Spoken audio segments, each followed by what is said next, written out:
Good morning, everyone, and thank you so much for joining us for the International Workshop on Environment, Sustainability, and Education.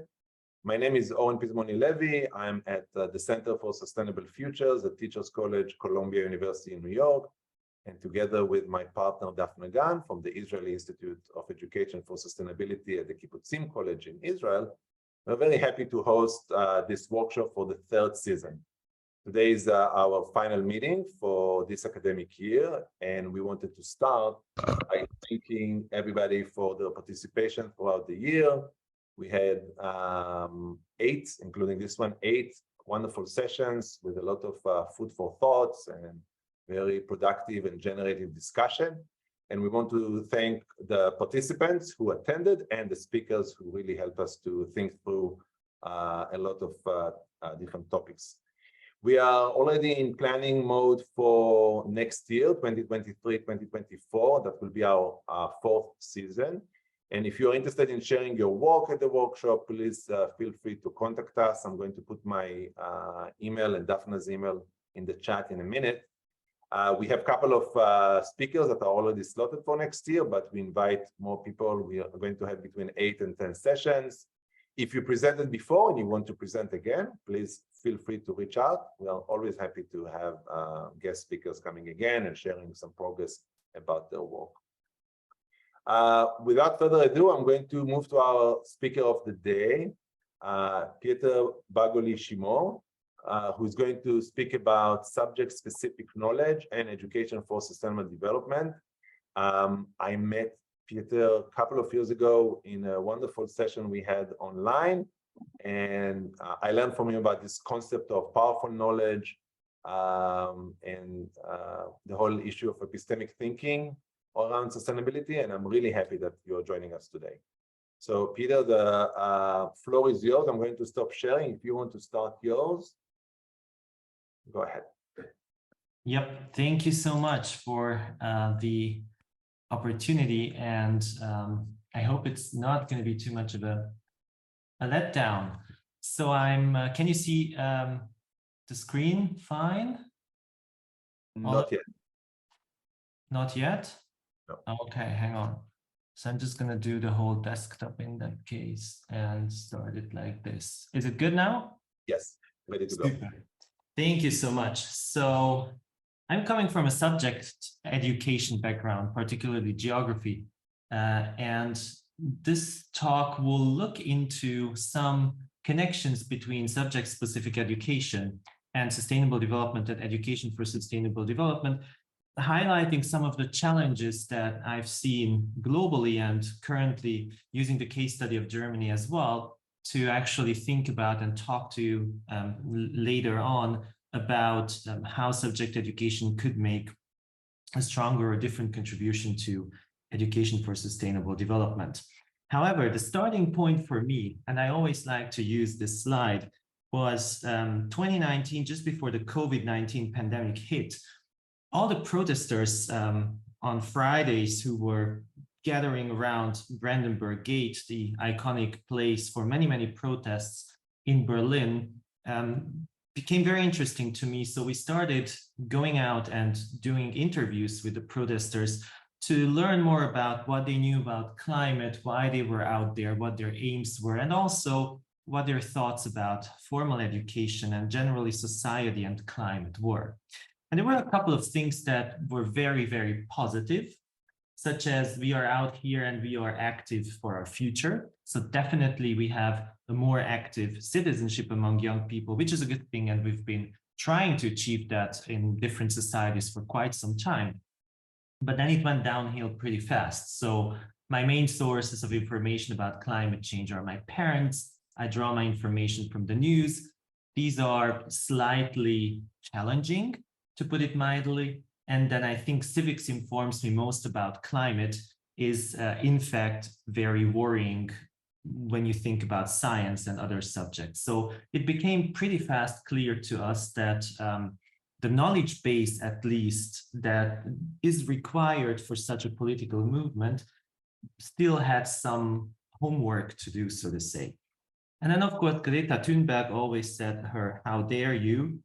And looking at her despair and looking at her fear and hopelessness was really heartbreaking, just as much as to see how many thousands and thousands of young people started sharing those same fears and ideas.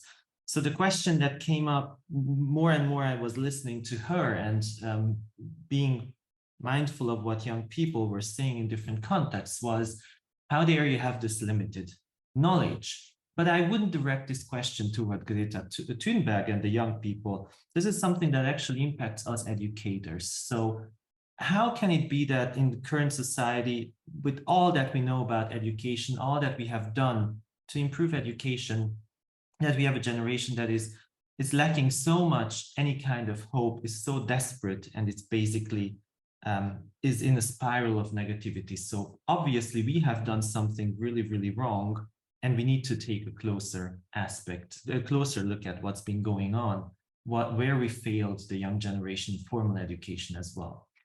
And as the debate went on through COVID-19 and now with Extinction Rebellion and the so-called last generation here in Germany, gluing themselves to streets and taking on very different forms of protest, what became very interesting is how the debate, basically I like to use this mountain ridge, has been built up around deep knowledge on the one hand and morals on the other. Now we know that scientific progress is very strongly connected to ethics, different dimension than morals actually, and all of you who are more strongly in philosophy know the differences and the challenges that come with that.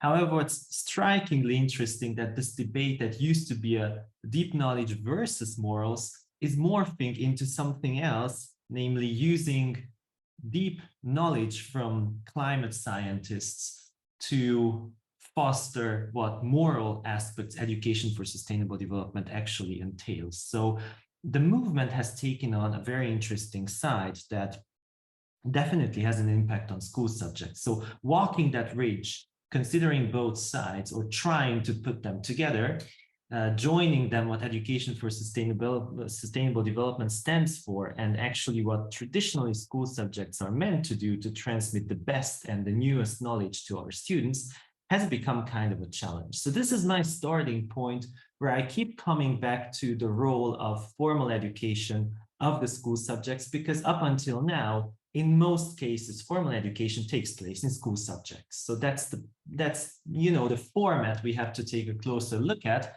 if we wanted to address different aspects such as education for sustainable development or any other kind of cross-disciplinary and cross-curricular objective. So I'll start briefly by giving you some of the frameworks that I like to use when talking about interconnectedness between subject-specific knowledge and ESD. Then I'll briefly go into a study I did and I'm currently repeating on ESD topics. So one of the core dimensions of the ties between subject-specific knowledge and ESD. And then I'll conclude by giving you a historical overview of how education for sustainable development impacted subject-specific knowledge using the case study of 30 plus years of curricular development in Berlin.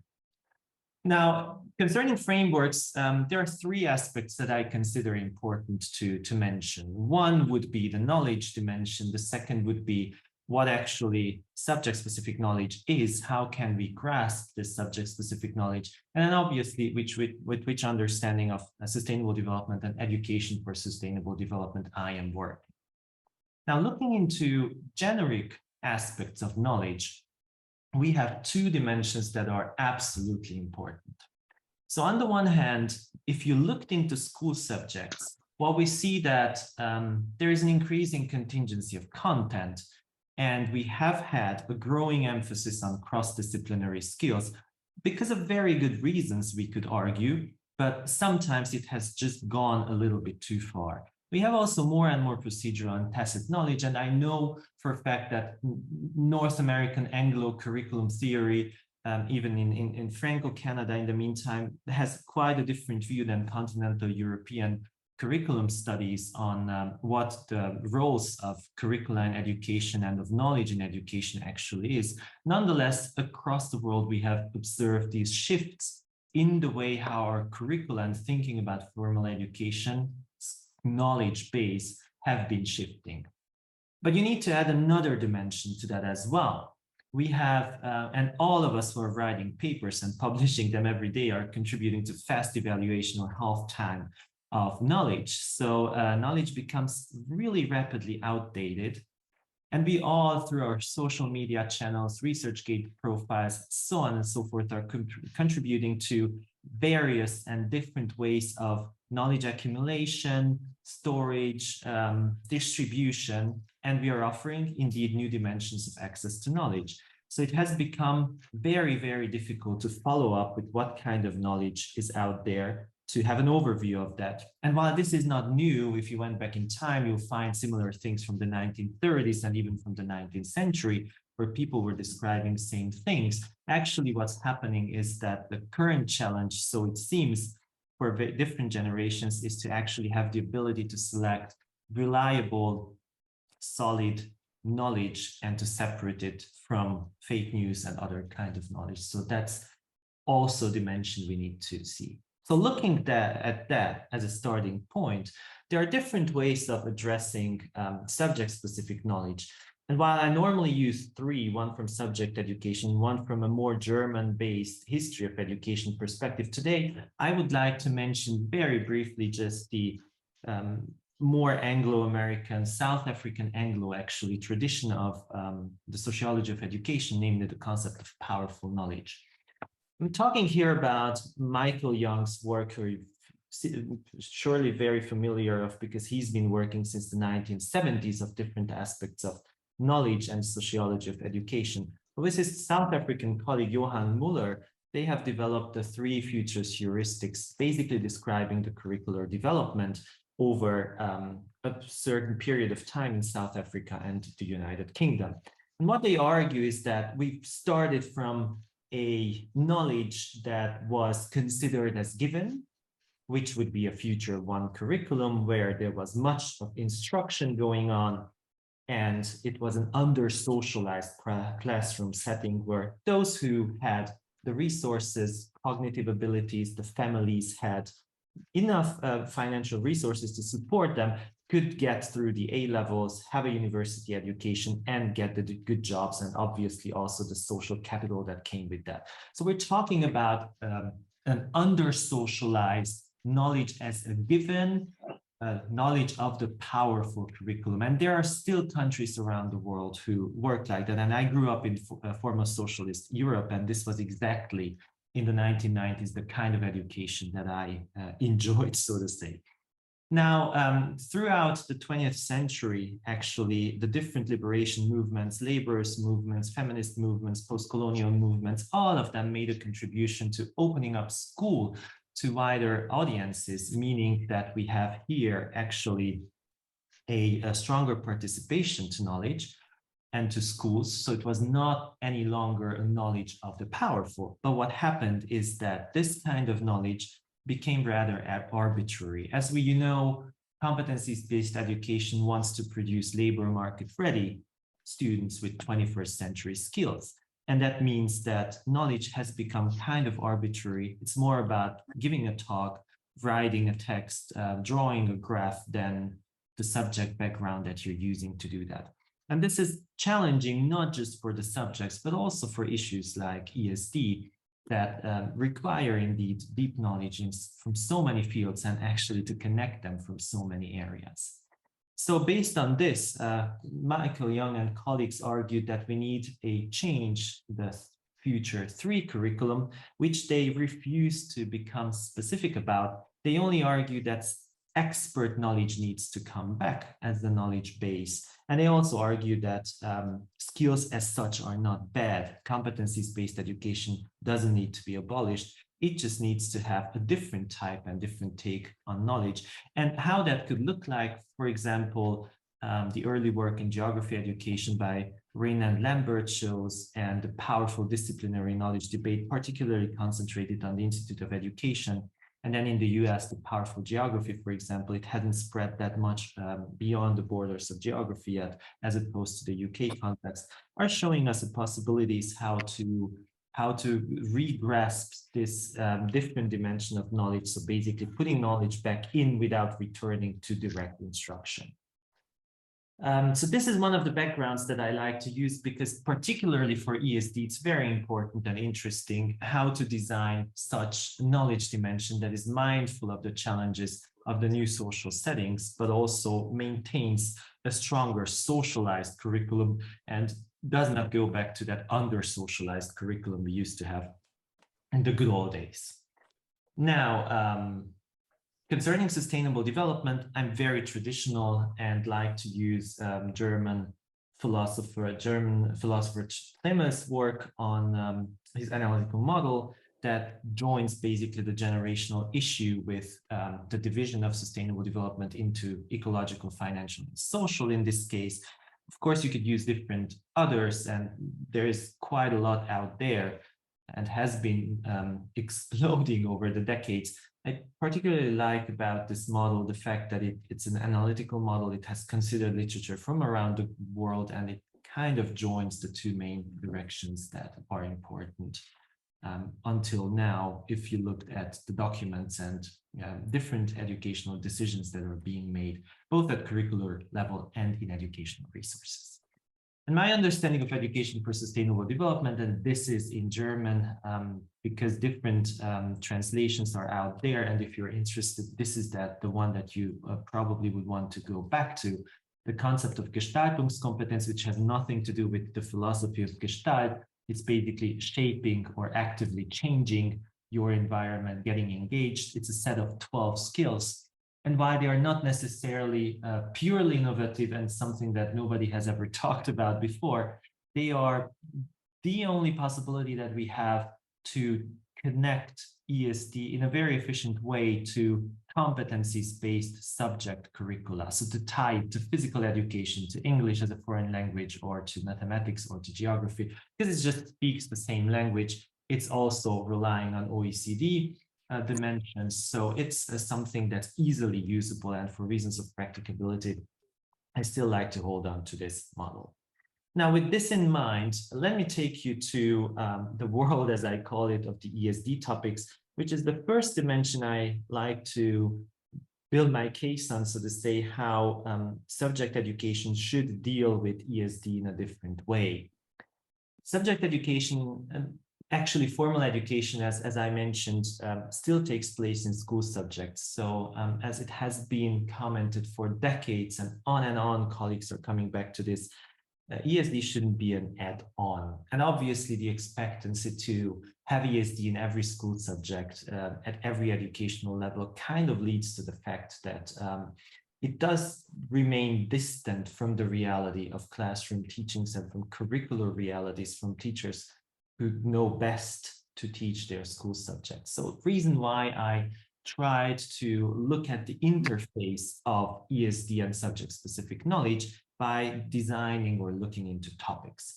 Now, this was a study that I carried out in 2013, and I'm currently concluding the second phase because the curricular reforms are almost concluded in the 3 case study countries. So it's basically a decade later, but that's normal for curricular revision. I used the mixed methods approach using MaxQDA software to explore core knowledge and ESD based on so-called 46 ESD topics. Now, these topics which you see here, and they're kind of easy. There is water, there's vulnerability, there's HIV and AIDS, there is toxic chemicals, ecosystems, coastal areas, hygiene, poverty, ethics, peace, hunger, desertification.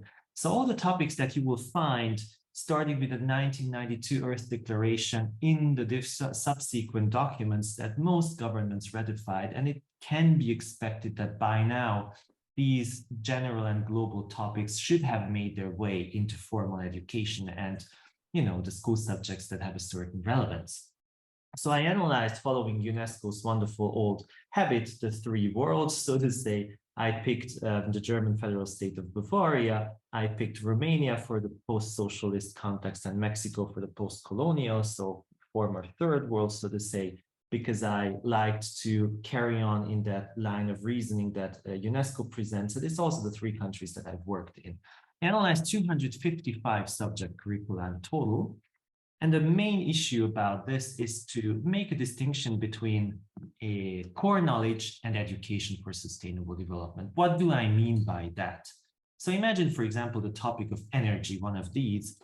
Chemistry, physics, biology, most subjects deal with energy in a certain way, even religious education when you talk about your spiritual energy, but they mean very different things in a subject-specific way. And even when chemistry talks about converting mechanical energy into electric energy, that's not education for sustainable development. It can become education for sustainable development once you explore different ways of storing, transporting, or making that energy available. So once you put it into a generational dimension, once you put it into an economic, social, and ecological set, for example, to link back to the model.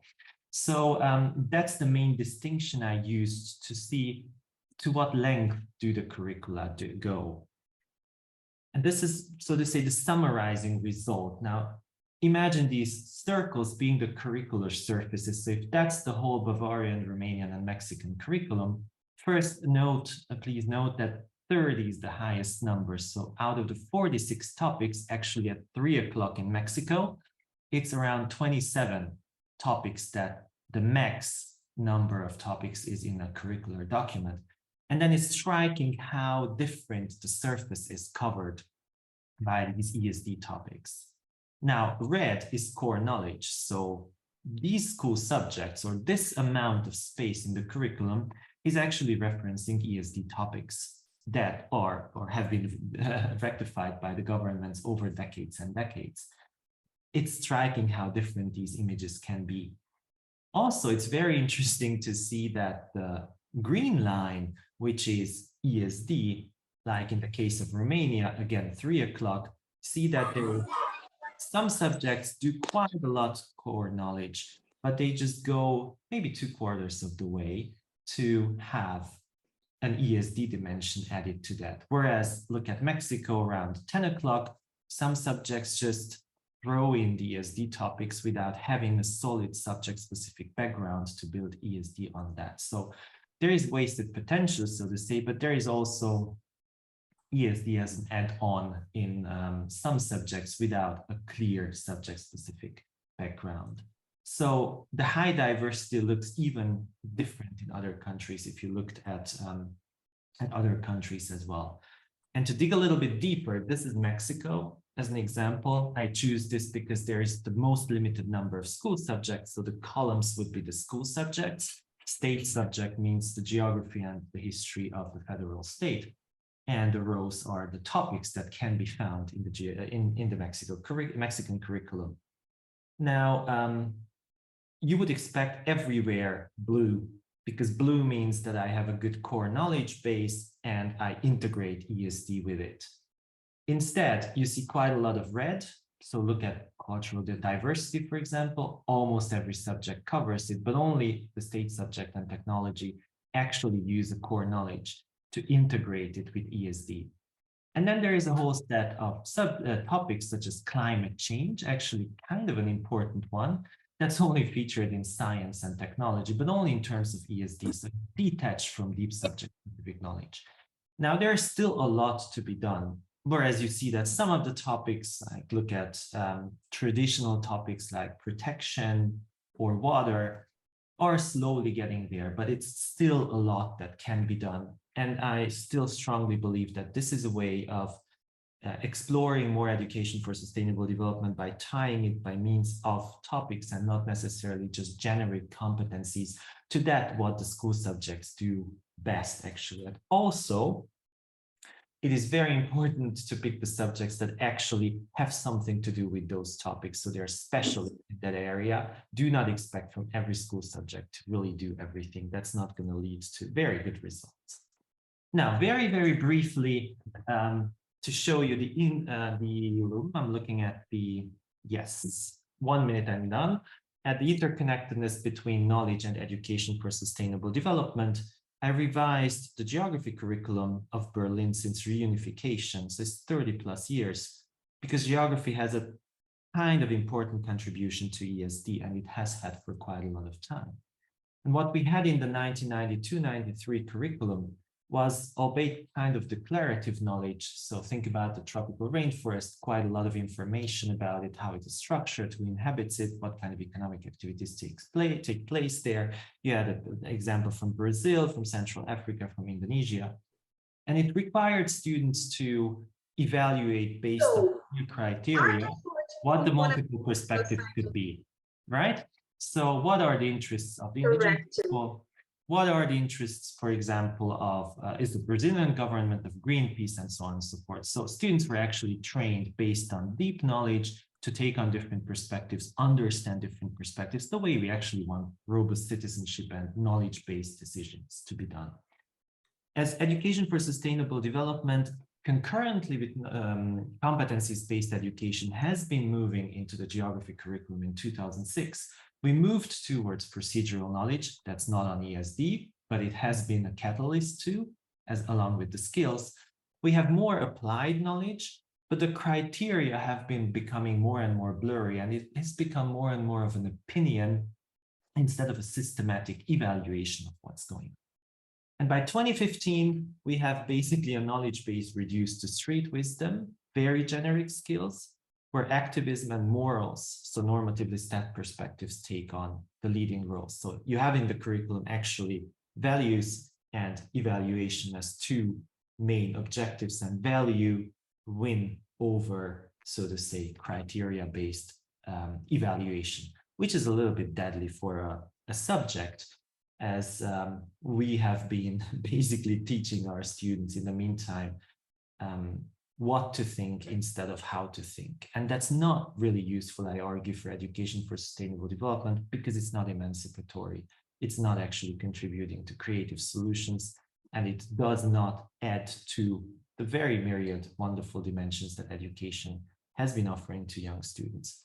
So my conclusions would be to talk to you. There are different things that I would mention, but I already talked for a little bit longer. So I'll stop here, and happy to answer questions and give you more details on textbooks or whatever you would like to talk to. And thanks for your attention.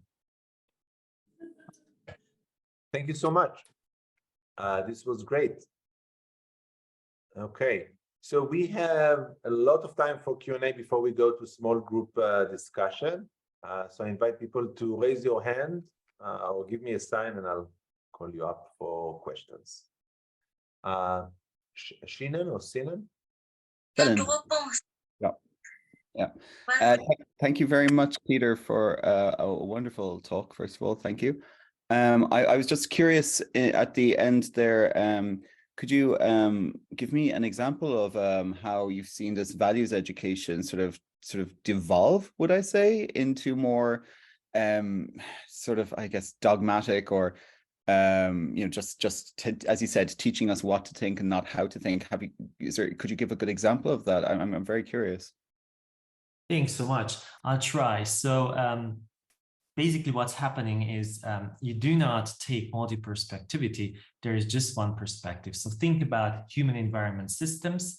There are many, many ways to think about human environment systems, one of which is sustainable development. It is crucial, it is important, it's a chance for geography to do that.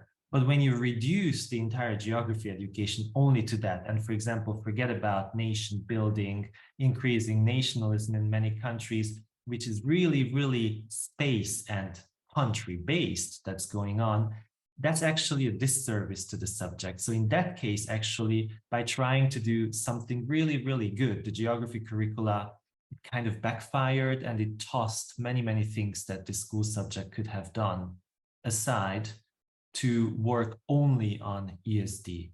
Now, I do not find that very good. Values are set in the curriculum. So you will find these values written to every topic area, how you should teach those topics, and actually what the required perspective is. And I'm not going to go into detail, but teachers tell me that it's not necessarily welcome to critically address certain developments, which children need to actually, see why that certain values-based perspective is there. It may be a very German thing, not necessarily to talk about multiple values, but to have that one value. You're in Lüneburg, you know how that debate goes on. It's very challenging. But actually, that's what we would like for robust citizenship to happen. And geography is just not there, but it could get there. So just, refine the values, reconnect them to evaluation and deep knowledge, and then you're going to be fine. Okay, thank you very much. Thank you, Peter. Thanks. Yes, thank you for the question. I think we have another request from Dajo. I hope I'm pronouncing it right. Go ahead. Okay. Yes, good afternoon once again. I'm sorry I'm late for the meeting, but I came when Prof was talking on how activities on education of sustainable development is being carried out in Mexico.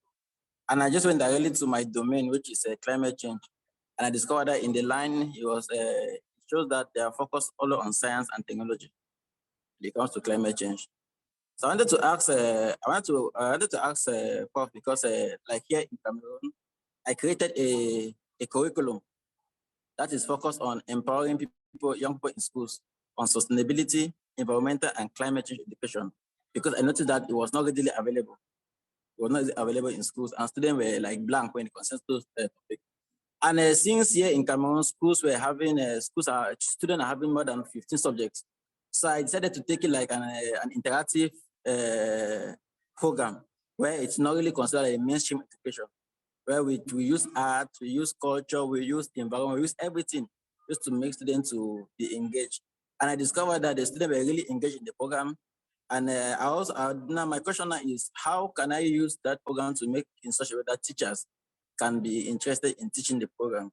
Because most of the teachers that I came across, they were telling me that the way the pay they are receiving from schools and from the government is small.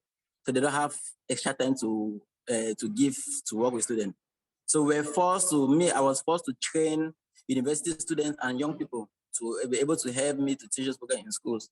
That is, I train them, then I dispatch them in different schools using the curriculum and how they will teach the program in those schools. Like for this academic year in August, I'll be training the other batch of volunteers that will help to facilitate the program. I wish to know what strategy can I use to get teachers engaged in teaching sustainability and climate change in schools. Thank you. Thank you so much. Without knowing the details very strongly, I can only, talk about an analogy, but you're the expert actually on this field.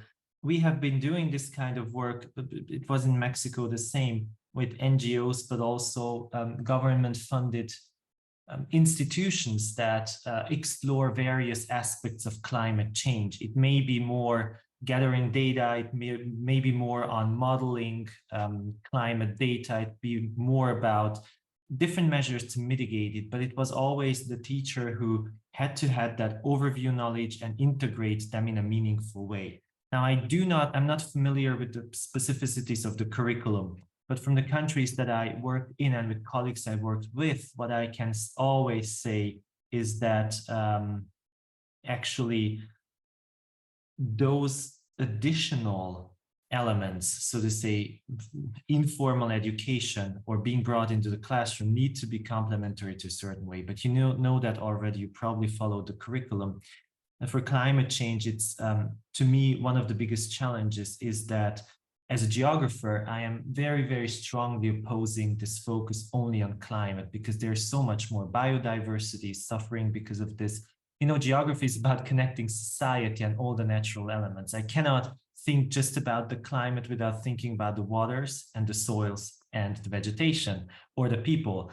So it's deeply ungeographical to say that, oh, now it's climate change education. You can't pick, just water education and then soils education. I mean, you can, but it just beats the purpose, I would say. So I'm not saying that it's futile to work on climate change education. I would just wish sometimes for it to be more inclusive and to actually contribute to the larger debate that I'm a little bit afraid, based on the studies that I've been reading, that it's going in a very specialized direction.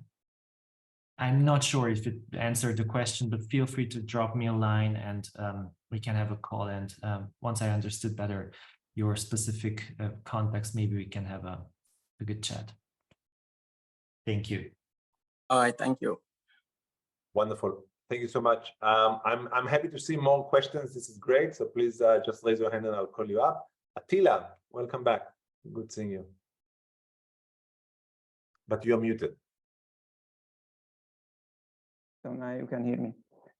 Thank you for this wonderful presentation. And I just wondering that what do you think? What is the main reason of this shift? What you what you presented from this knowledge-oriented curricula to this more value-oriented curricula, and if it's correlated or associated with the exponential growing of knowledge and expertise, for instance, in geography. So it maybe it could be that's why, because the experts couldn't imagine that all the knowledge which is important now in for ESD, it couldn't be involved in curricula, and that's why they would like to deal with this paradox in that way.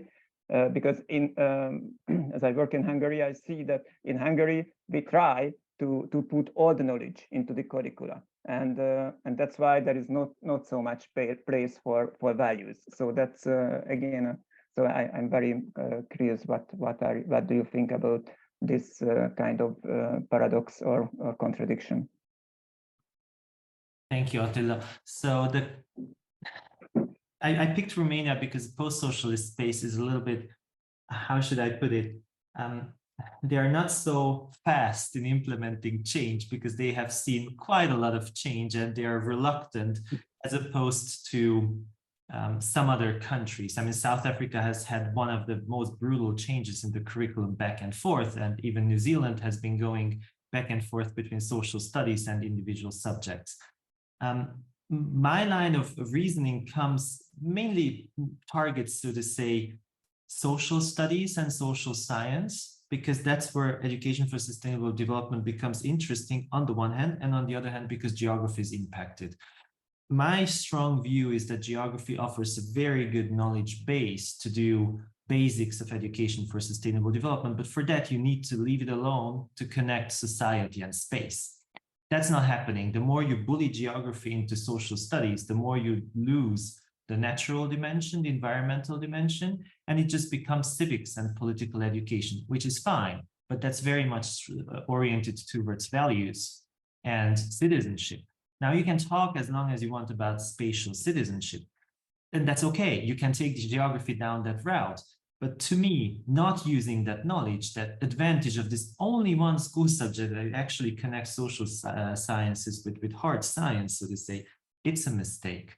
Now, what in the case of the first part of your question, the second part of the question, so to say, what I would call a more traditional curriculum that's more oriented to talk with Michael Young's concepts. It's somewhere between a future 1 and a future 2.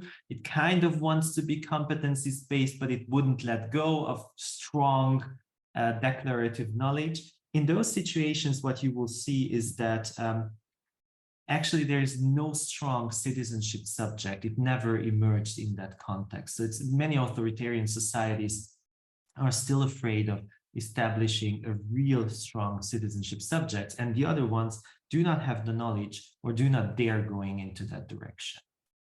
That's the challenge that I see in Hungary with every now. You had the 2022 curriculum coming out and the 2012 curriculum, and it's more a return towards knowledge. But I see that because of other reasons. I see that as a fear to lose specialists.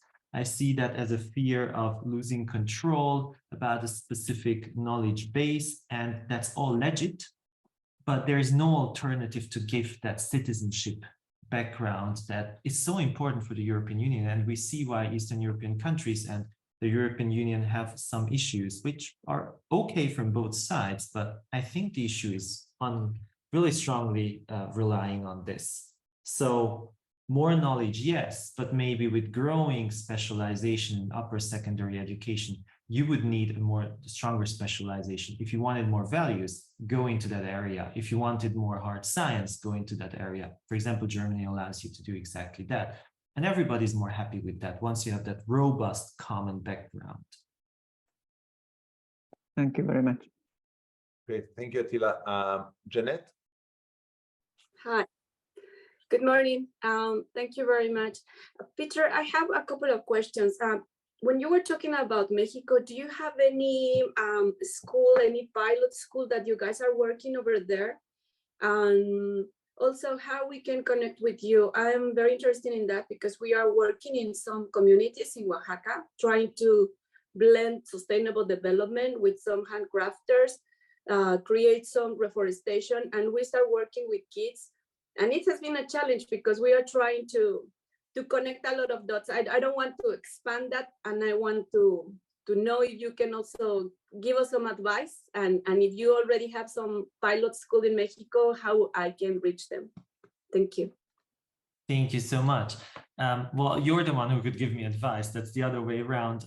My work was actually done in Yucatan, mainly in the Mayan communities, so Tizimin and outside of Mérida, where I've been working.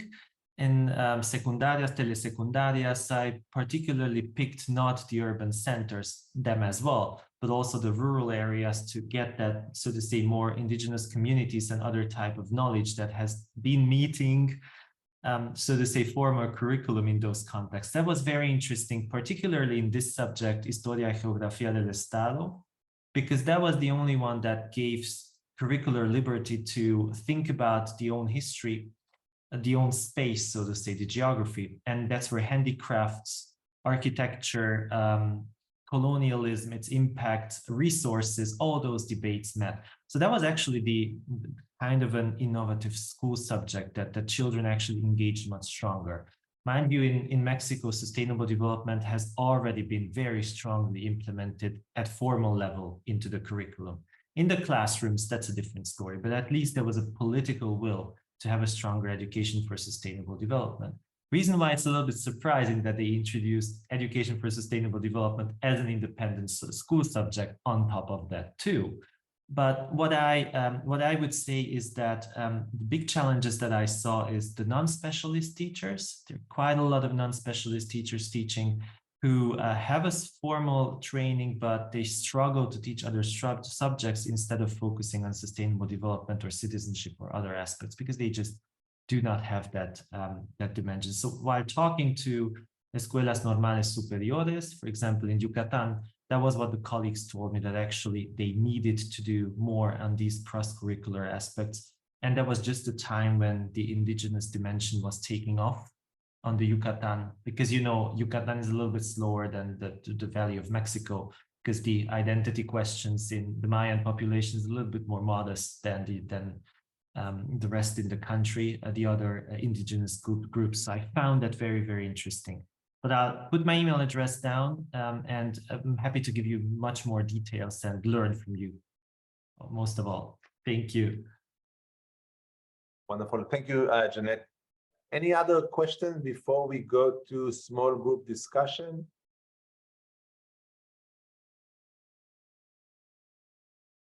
Okay, Daphne? No, I just wanted to say two small group discussion. Okay, we'll have two.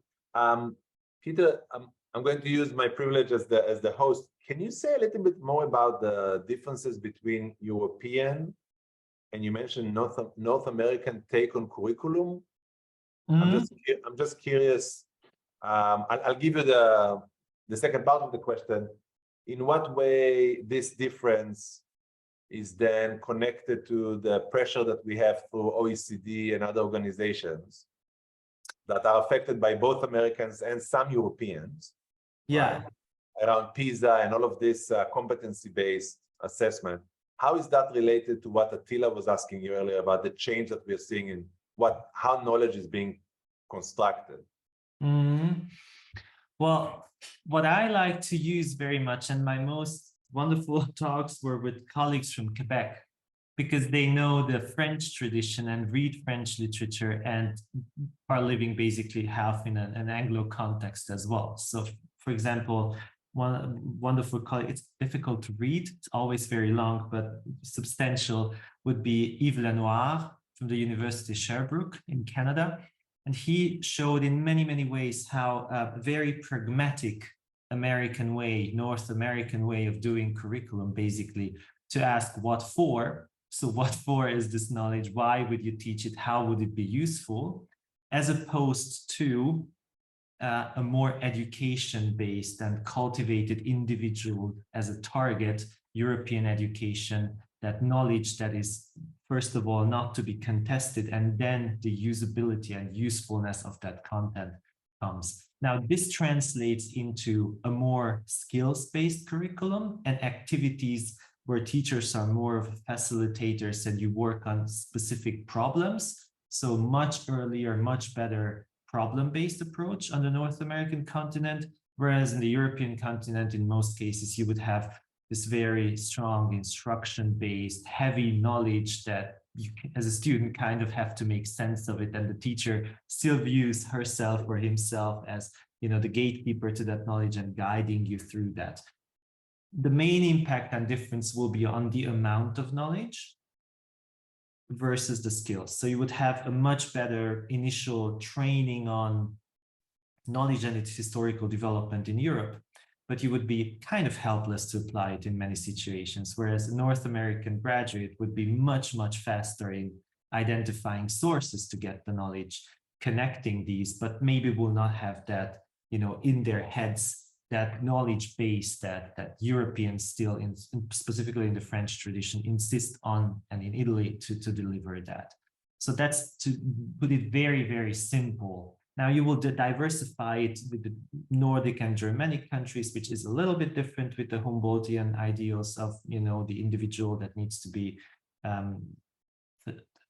facilitated, assisted to develop its her knowledge base, but that's the core. Now, in a skills-based education, actually, the North Americans should be much better than traditional European countries. You get Estonia, for example, and Finland. By the way, everybody was talking so nicely about Finland. The evaluation of Finland was based on the previous curriculum, not the actual current curriculum. And now people are talking about Estonia. Estonia has still mostly linguistically homogeneous groups, also concerning their socioeconomic background, and it's a brutal instruction-based education, typical post-Soviet space. Obviously, instruction works well within OECD things. So it's not the creative dimension that North Americans actually bring to the table, and that education can actually do. And you could go then into Martha Nussbaum's liberal arts tradition. You guys know more about that, but that would be the key. And I really advise whoever is interested that to look up Yves Lenoir, his 2-3 texts, 40-50 pages. But once you get through that, it's very interesting. He uses interdisciplinary subjects to tackle all these differences, so integrating civics, history, and geography. But you actually read a lot about curricular infrastructures and so structures and school infrastructures on both sides of the Atlantic. Okay, thank you so much. This was great. As Daphne suggested, we'll break to 2 groups. I'm going to divide you in a second. Péter, do you have questions for us, or do you want us to have a more general discussion about the ideas that were raised so far? I'm happy, whatever. Okay. Use me the way you want. If you have a question for us, I think that might help the group. Yeah. Give us a question to think about, to grapple with. Well, actually, what I'm always very interested in, because many people don't come particularly from subject-based background, and I assume that some don't necessarily take this approach. Are you aware of debates of this nature? Is that relevant at all in your specific context, or is the discussion taking place on a whole different level? Is it just a general education discussion? Is it more an NGO and policy-driven debate? Are the parents the main stakeholders? Kind of interested if you have analog or very different situations. Okay, sounds like a very open invitation for us to bring our own context. So let's take, now it's 9:51 in New York. Let's take Daphne 20 minutes? Yeah, 20 minutes. Okay, and come back to compare notes and share. Okay, here we go. Okay, so who would like to start? I need someone. We have 15 more minutes. Yeah, come on, let's start. So I'll do 3 sentences and colleagues and we'll add to that. So our discussion basically mainly focused on values and formats and ways of addressing that, as opposed to focusing on solutions. So how to, in which curricular formats, classroom solutions, we can tackle the strong values-based dimension of sustainable development that apparently is moving much strongly towards citizenship education, and neglecting more science-based or other aspects of sustainable development, so to say. We also talked about different models. So we have Senan, who talked about alternative models as a Gestaltungskompetenz. And we also went actually much strongly now towards the end when Helen gave us an insight, or tried to give us an insight on how she solves these value-related issues in her own teaching. So, but we did not reach a conclusion, unfortunately. We just have to carry on. Okay. Anyone else want to join from that group before we move to the second one?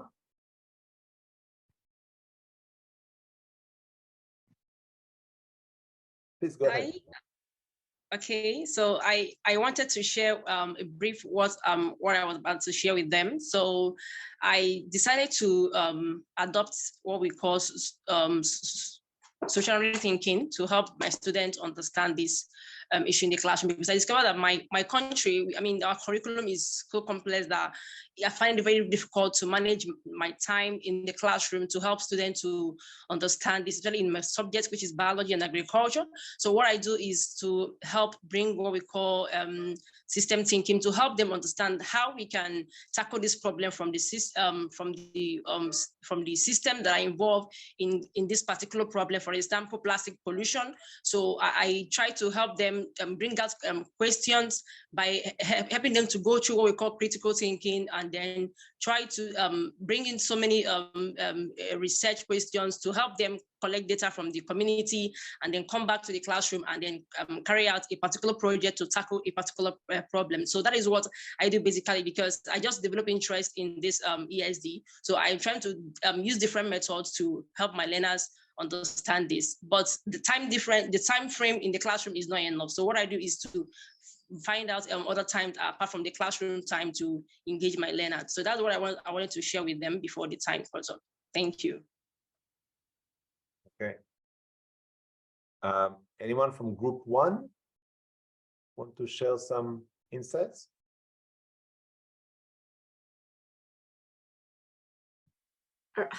I think we didn't catch the question properly, and we started wondering like where we are going now. And I felt like when I was a student and I was catching butterflies on my mind, and I was like, what was the question, teacher? And well, at the end we were just kind of sharing different thoughts about our personal experience in our teaching places. And we learned that in New Jersey, well, John, who teaches there to high schools in science, he taught us about his point of view. I can't remember all the details, but it was something that he said, it could catch me more like the subject of sustainability is there, and he thinks that it's not a comprehensive approach between the teachers in how to one subject, chemistry, social studies, science, how they can be comprehensive and deliver the message to the students. No, Daphne also told us about she learned it in her last trip to New York in September, New Jersey, that they have the climate change learning in the curriculum, and that's something that I guess some of us in the world feel envy. That is a bad thing, but we feel it. At least I, like, oh, why we don't have it? Michaela told us about she teach to kindergarten, and the pleasure, literally, you can see her that she's very happy teaching the younger ones. And the things that she described that they were doing more like hands-on activities, and also she mentioned things like, for example, recycling batteries, and I really like to see that they are hands-on and the kids can experience that in firsthand. And also, I'm forgetting. Elizabeth mentioned she's a teacher in the Bronx. I don't remember the level, but she was mentioning something about how kids who don't speak Spanish struggle to communicate, and how sometimes the teachers are pushing them to do it in English, even that the kids don't understand. No, and maybe that's a subject that teachers can grow a little bit more empathic, and the system can start open new ways to help the students and also to the teachers, because it's a complicated thing when you cannot communicate your thoughts in words, and also in writing, that Daphne was saying, like the good experience that she has with her two girls, because she knows how to express themselves in writing, no? And also I wish to have that more often too. I guess that's my little resume. Wonderful. Thank you so much. Anyone else from group one want to share?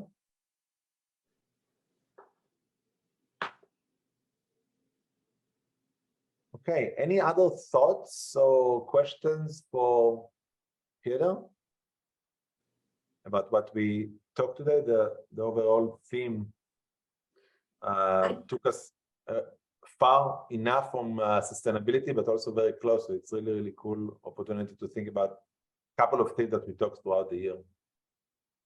I just want to know, it's this PISA assessment, do you guys use it, or do you know if these PISA assessments are also looking for all these environmental subjects? Or I'm more than happy to answer, but I'll let Péter answer first. So PISA did include sustainability or environmental knowledge items in 2006 and 2015. There is an interesting report called Green at 15. I can put it in the chat in a minute, that summarizes the results from PISA. In 2018, there is a little bit of sustainability and global citizenship, but I really wonder what Péter has to say about this, because it seems to be this is not powerful knowledge. There was a lot of attitudes, there was some application of knowledge, but I didn't find the instrument to be groundbreaking. I hope there is nobody here from OECD listening and then chasing me. But Péter, if you have any other take on the role of PISA in this? No, that's very accurate. It's basically not groundbreaking. And Janet, what's interesting is how governments reacted quite differently to that. There were governments who said, okay, so that's it.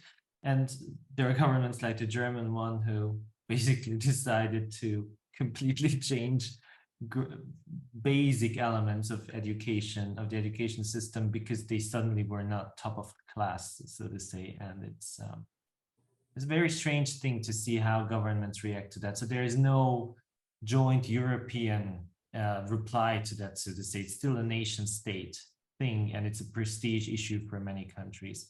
I would say it's not that much about looking into what your students know, but how your education system performs at the end. That's kind of sad about the debate. I would say that that's true in general for PISA, not only about the two reports on sustainability. That's issue in general. When we ask people in surveys what they think about PISA and teams and all of that, they give us two things. One, they say we don't trust it. It doesn't measure well, it's not accurate. But when you ask them follow-up question, they said, but we really want to be #1 on this ranking. This is how strange this regime is. That on the one hand, they don't trust it, but they do want to be number one on it. So it speaks to the competition between nations. It's like a Eurovision, but in education. If that concept speaks to the European on the call, that speaks to you. So that was a lot on PISA. But go ahead. Any other question? Sinan, did I see your hand a minute ago, or was I wrong? No. Okay. Any other question? I don't have a question, but Janet, can you repeat what you told me in the room? Because it was very nice, and I want Oren to hear also.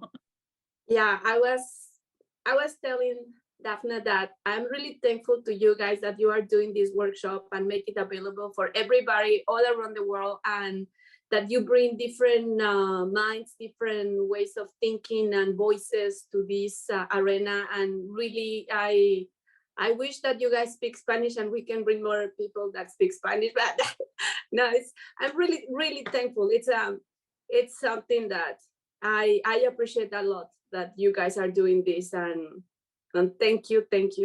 Muchas gracias. Really, thank you. Thank you. That's very useful to hear about the everything, and we appreciate it. And we Daphne and I really enjoy hosting this. But your comment about Spanish speakers on Zoom, there is a technology that we can have translation. Like there could be another channel of translation to English. Let's check what can we do about that for next year. Maybe we can do a pilot with 1 or 2 speakers in Spanish. That will be very useful. So thank you, Janet. I appreciate that. That's a great suggestion. Thanks to you guys. Okay, I think we'll wrap up here. Thank you so much, Péter, for a wonderful conversation that really helped us to connect a lot of themes. And thank you, everybody, for spending the 90 minutes with us. Have a wonderful summer. We'll be in touch around August about the schedule for September and October. Thanks so much. Bye, everybody. Bye-bye. Ciao. Bye.